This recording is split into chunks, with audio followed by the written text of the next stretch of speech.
네, 서브디비전 서피스에 대해서 알아보도록 하겠습니다. 이 서브디비전 서피스라는 아이는 우리가 작업한 원본 폴리곤 오브젝트 모델링 데이터를 면 분할을 통해서 결과적으로는 훨씬 더 많은 면을 가지고 있고 표면도 굉장히 부드럽게 표현을 해줌으로 해서 결과적으로는 퀄리티를 좀 더 높게 만들어 줄 수 있는 그런 기능을 하고 있고요. 저희가 이 서브디비전 서피스를 통해서 뭐 모델링 관점에서도 얻을 수 있는 아주 좋은 점들이 많이 있고, 애니메이션에서도 특히 이 서브디비전 서피스를 사용하면 데이터를 좀 가볍게 가져가면서도 굉장히 부드러운 애니메이션 캐릭터 표현을 할 수도 있는 그런 장점이 있다는 게 이제 좋은 점입니다. 그리고 모델링을 이제 예를 들어 보면은 왼쪽에 있는 게 실제 작업한 폴리곤 원본 데이터고요. 그거를 이제 서브 디비전 서피스를 통해서 이제 면 분할을 시키고 그 중간에 이제 추가된 면들로 부드럽게 곡선 처리된 그런 좀 퀄리티가 높아진 결과를 보실 수가 있겠고, 애니메이션 같은 경우에도 왼쪽에 있는 로우 폴리곤 데이터에 이제 뼈대 같은 것들을 리깅 작업을 해서 이제 컨트롤러 캐릭터를 움직일 수 있는 여러 가지 컨트롤러 셋업을 하고 그걸로 이제 모션을 애니메이션을 주는 거죠. 그리고 렌더링 할 때에는 그 폴리곤 덩어리에 서브 디비전 서피스를 적용을 하면 이렇게 부드러운 좀 더 퀄리티가 올라간 덩어리 표현이 돼서 최종 렌더가 될 수 있는 그런 아주 편리한 장점을 가진 그런 서브 디비전 서피스의 기능이 있습니다.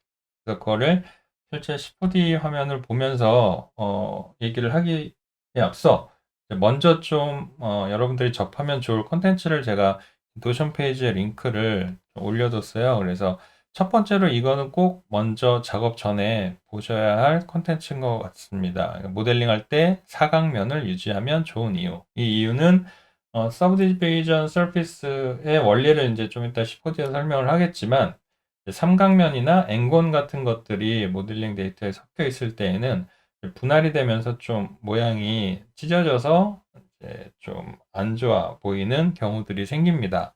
그래서 지금 이 마야 쪽에 그 연수환님 블로그에 이렇게 사각면을 유지하면 좋은 이유에 대해서 물론 이제 마야의 관점에서 설명한 것이지만 이게 기본 원리는 다 같기 때문에 뭐 10호D나 맥스나 마야 구분하지 않고 다 이런 서브디비전 서피스라는 그런 같은 개념을 모델링에서 쓰고 있기 때문에 충분히 참고하셔도 좋을 만한 콘텐츠인 것 같고요. 이 내용을 저희가 실제로 제가 다루기에는 또 뭐 이만큼 잘 정리하기도 쉽지 않기 때문에 이쪽 블로그에 가셔서 좀 한번 천천히 읽어보시고 저희 콘텐츠를 보시면 훨씬 더 자연스럽게 이제 서브디비전 서비스에 대한 이해가 되실 것 같고 아래쪽에 이어져 있는 링크들은 뭐 실제로 시네마 4D에서 서브디비전 모델링을 이제 연습할 수 있는 따라해 볼 수 있는 그런 좋은 콘텐츠를 제가 추천하고 싶은 콘텐츠를 이렇게 넣어놨으니까 차근차근 한번 시간을 두고 실제로 원리는 굉장히 간단합니다. 이 서브디비전 서피스가 가지고 있는 원리는 그냥 단순히 면을 분할만 해주면 끝이기 때문에 그 적용하는 것에 대한 부분은 전혀 어려움이 없지만 원본 오브젝트의 모양이 서브디비전 서피스를 통해서 최종적으로 어떻게 내가 원하는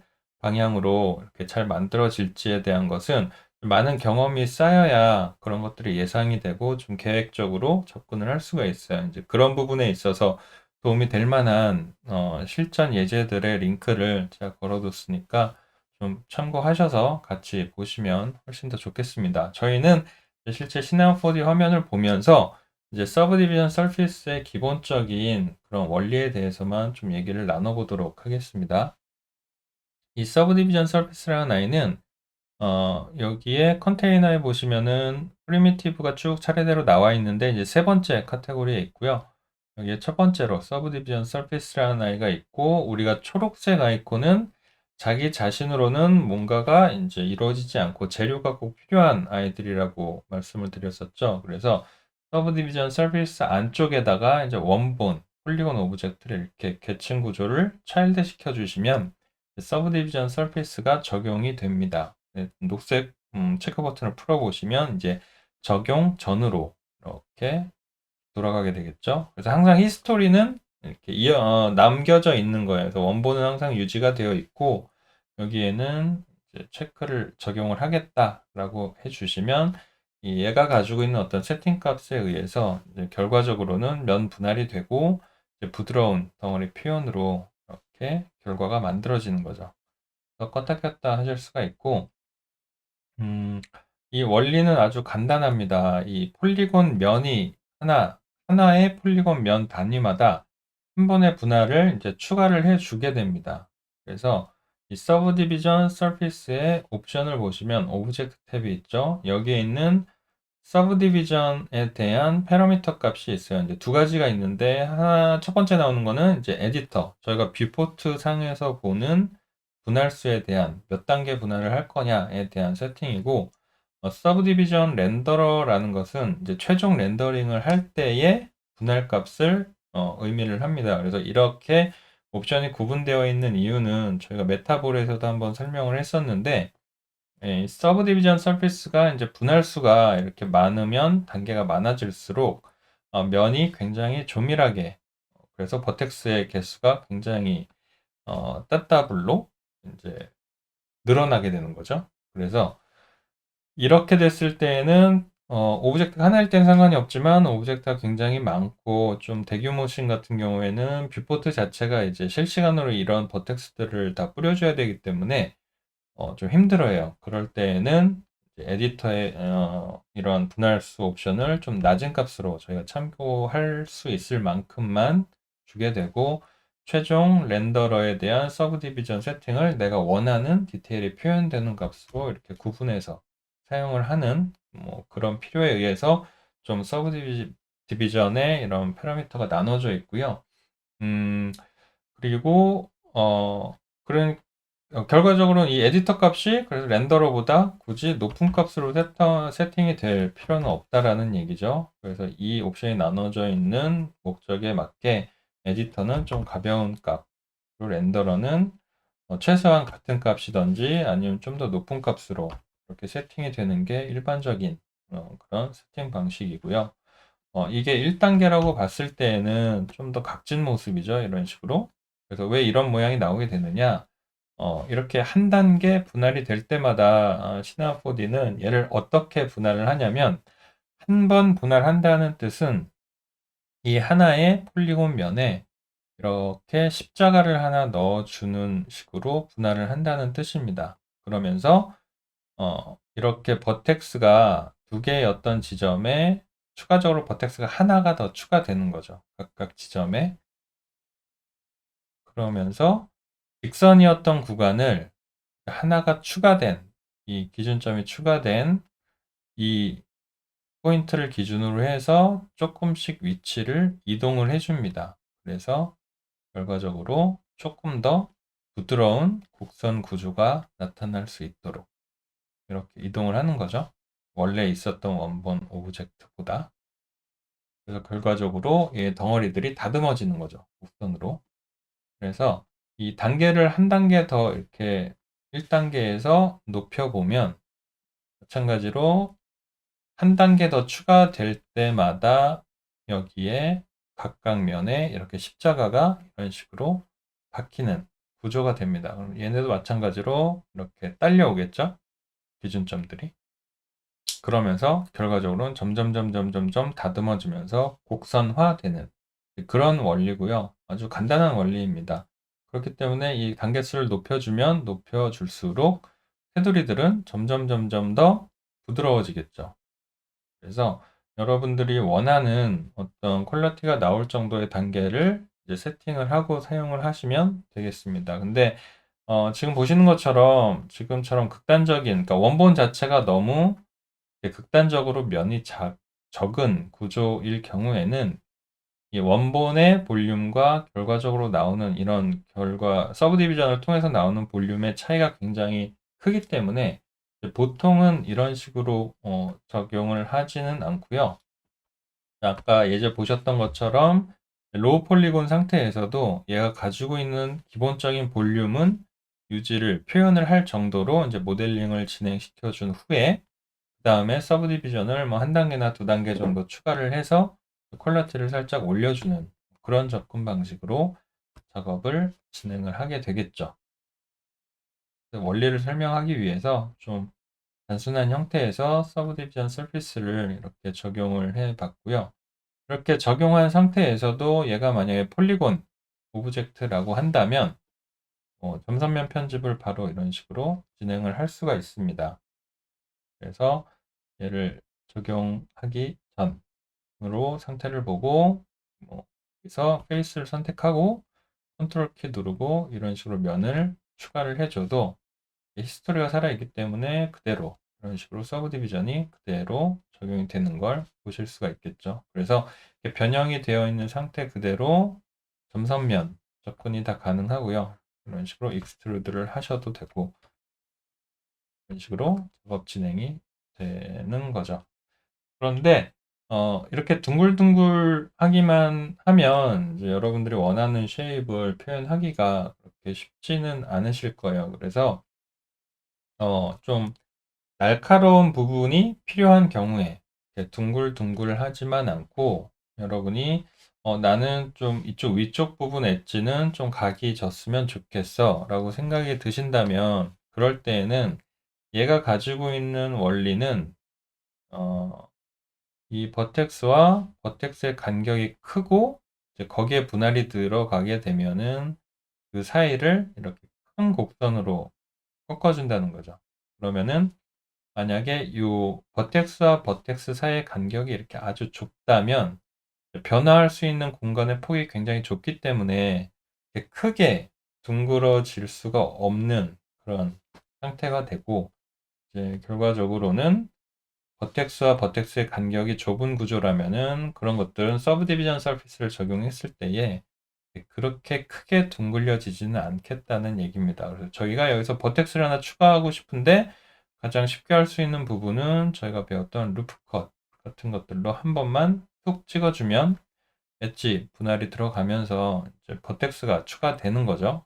면의 구조가 잘라지면서 그럼 이 상태에서 여러분이 서브 디비전 서피스를 이제 켜서 확인을 해보시면 위쪽 부분은 아래쪽 부분보다 훨씬 더 엣지가 잡히는 느낌으로 이렇게 다듬어 나가실 수가 있습니다. 분할수를 한 단계 더 높여 보시면 조금 더 부드럽게 처리가 되겠죠? 그래서 렌더링을 눌러 보시면 이런 식으로 아주 부드러운 덩어리 표현을 간단하게 해줄 수가 있겠고 이거보다 만약에 더 엣지가 살아 있어야 한다라고 하면 마찬가지로 이쪽 옆면 부분에 똑같이 점선면 편집 들어가셔서 루프 컷을 추가해 주셔도 되지만 루프 컷으로 추가해 주는 방법도 있겠고 요 사이의 간격을 한 번 더 이렇게 찍어 주는 그런 접근도 하실 수가 있겠고 근데 제가 추천하는 것은 이쪽에서 추가가 한번 됐다라고 하면 조금 더 엣지를 주고 싶을 때는 윗면에 저희가 익스트루드 이너로 이쪽 면을 선택해서 안쪽 구조를 한 번 더 이렇게 엣지를 만들어주는 것도 좋은 접근이라고 생각을 합니다. 그래서 추가를 해주시면 아까보다 조금 더 이제 안정적인 면 구조로 엣지가 생겨나게 되겠죠. 부드럽게. 그래서 조금 더 지금 이 정도로 샷 사이즈가 이렇게 클로즈업 되는 아이다. 그래서 렌더를 해봤더니 이쪽 돌아가는 면이 지금 약간 툭툭 끊기는 부분이 좀 신경이 쓰인다라고 하면 서브 디비전 서피스의 단계를 한 단계 정도 더 높여주시면 부드럽게 이렇게 돌아가겠죠. 그래서 제가 우리가 모델링 하고 있는 이 대상이 이제 씬에서 어떤 사이즈의 활용이 될 건가, 어떤 사이즈로 활용이 될 건가에 따라서 이 서브 디비전 분할 단계가 결정이 되겠죠.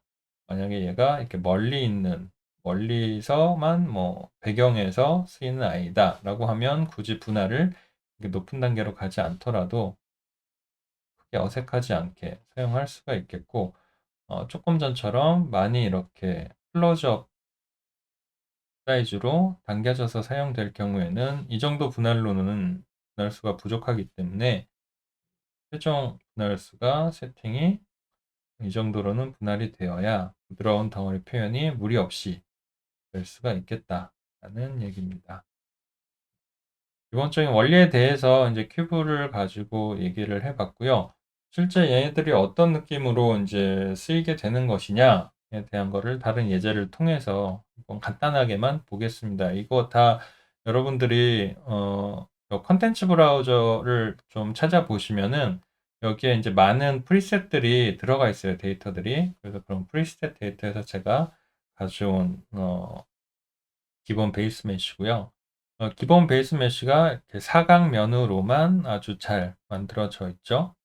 그래서 이 상태로 그대로 렌더를 하게 되면 각진 모습, 단순한 각진 구조이기 때문에 이제 아웃라인, 실루엣도 그렇게 자연스럽지가 않고 쉐이딩이 만들어지는 것들도 이제 조금씩 깨지면서 그렇게 퀄리티가 좋아 보이지는 않습니다. 그래서 이런 모델링 데이터를 가지고 지금 눈 부분과 이제 바디가 나눠져 있는데 바디에만 이렇게 서브 디비전 서피스를 집어넣어서 차일드 시키게 되면 이런 식으로 면 분할이 되면서 훨씬 더 부드러운 덩어리 표현을 하실 수가 있는 거죠.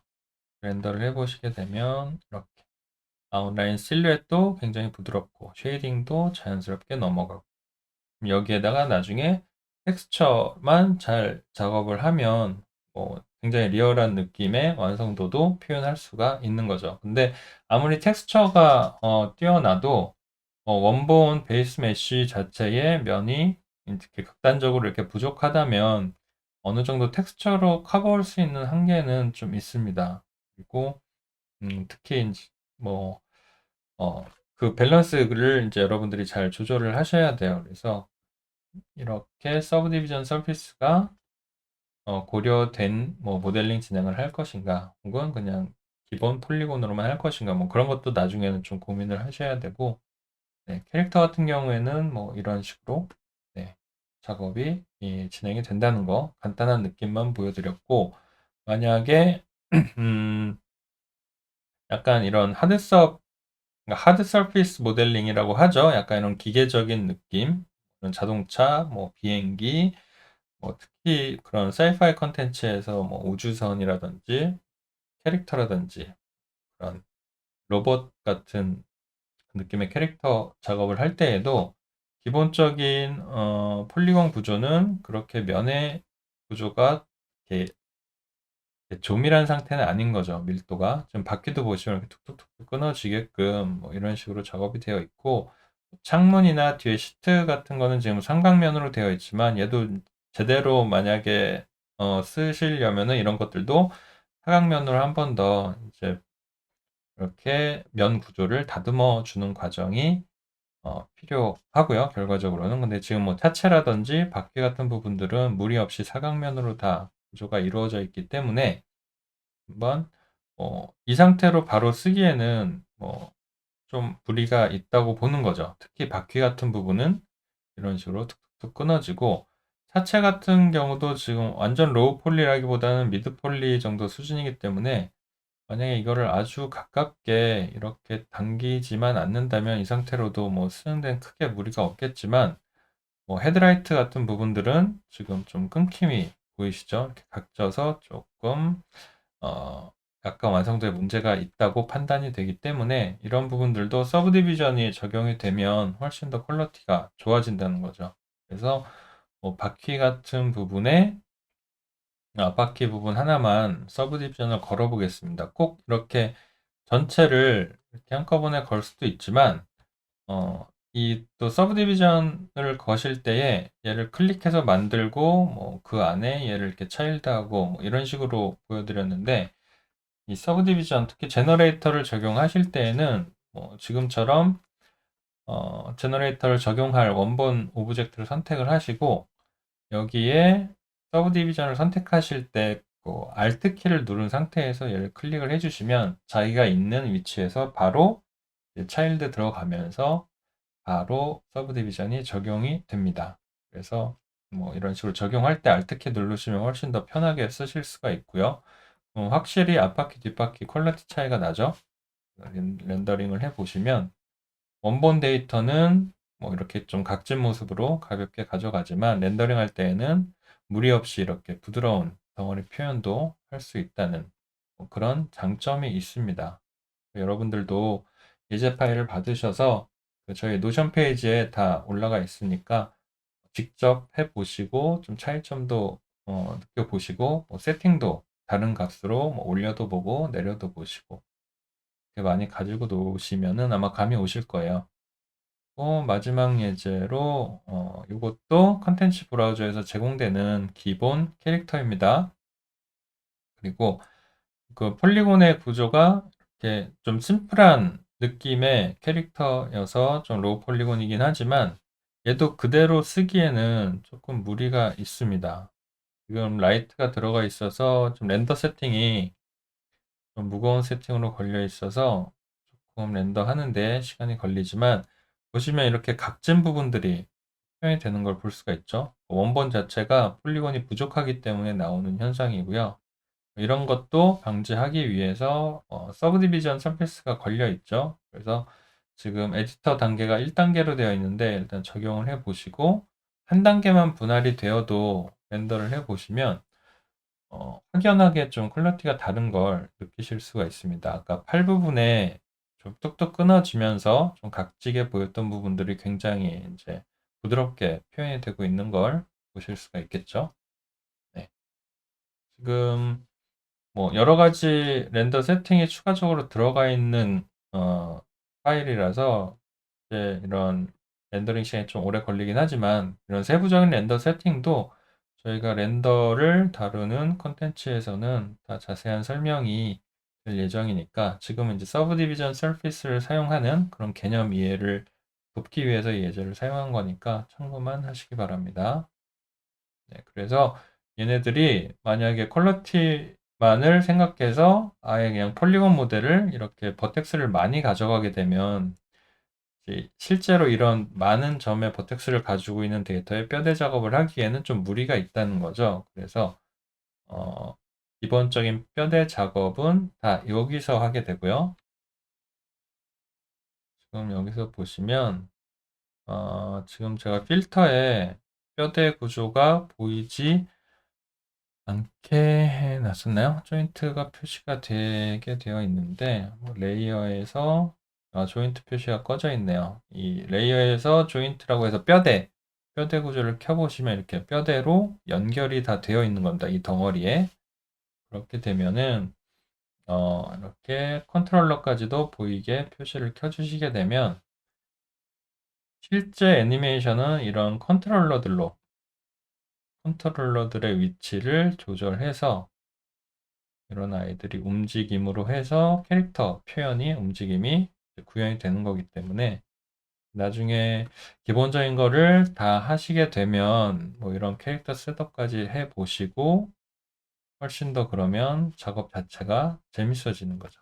여러분들이 흥미를 느끼시고 재밌는 작업을 할 수 있기까지가 좀 시간이 오래 걸리긴 하는데 뭐 저희 3D 컨텐츠에 대한 기본적인 정보의 양이 이렇게 많다는 건 다들 이제 아셨으니까 흥미를 느끼신다면 차근차근 따라오시면 이런 심플한 캐릭터 작업은 그렇게 어렵지 않게 분명히 할 수 있게 되실 겁니다.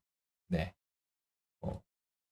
어, 저희 컨텐츠가 그 양이 이렇게 적진 않을 거예요. 그래서 차근차근히 하나하나 해 나가는 방식이기 때문에 물론 이걸 정주행하는 것도 저는 추천하진 않습니다. 여러분들이 관심 가는 부분만 흥미를 느끼는 부분부터 파 나가셔도 그것도 좋은 공부의 방법이 될 수가 있고 막히는 부분들이 나올 때 이렇게 사전처럼 좀 되짚어 볼 수 있는 그런 컨셉으로 지금 컨텐츠를 만들고 있으니까 서브 디비전 서피스 모델링 방식이 조금 그런 우리가 사용하는 경험치가 좀 많이 필요로 하는 그런 모델링 방식이어서 제가 좀 말이 길어졌는데, 서브디비전 서피스를 처음 접근하실 땐 지금 보시는 것처럼 간단한 이런 어, 약간 이런 카툰이한 심플한 캐릭터 작업 같은 걸로 먼저 시도를 해보시면 그렇게 크게 어려움은 없으실 것 같고, 좀 감을 잡으신 이후에는 약간 좀 복잡한 하드 서피스 모델링으로 접근을 하셔서 조금 더 폴리곤 면 편집 하면서 이렇게 면 편집을 하면 서브 디비전을 걸었을 때 결과가 이렇게 연결이 되는구나, 뭐 그런 것들을 어, 계속 시간을 두고 쌓아 나가셔야 할 거예요. 서브 디비전 서피스의 원리에 대한 거는 한 이 정도밖에는 얘기할 게 없어요. 단지 작업 접근 방식에 대한 얘기가 훨씬 더 많이 필요하겠죠. 그래서 저도 시간이 조금 날 때마다 그런 예제, 뭐 케이스 스터디 방식의 컨텐츠를 좀 준비를 해볼 테니까 여러분들도 뭐 차근차근 공부를 한번 나가보시길 추천합니다. 네, 서브 디비전 서비스에 대한 설명은 여기서 마치도록 하겠습니다.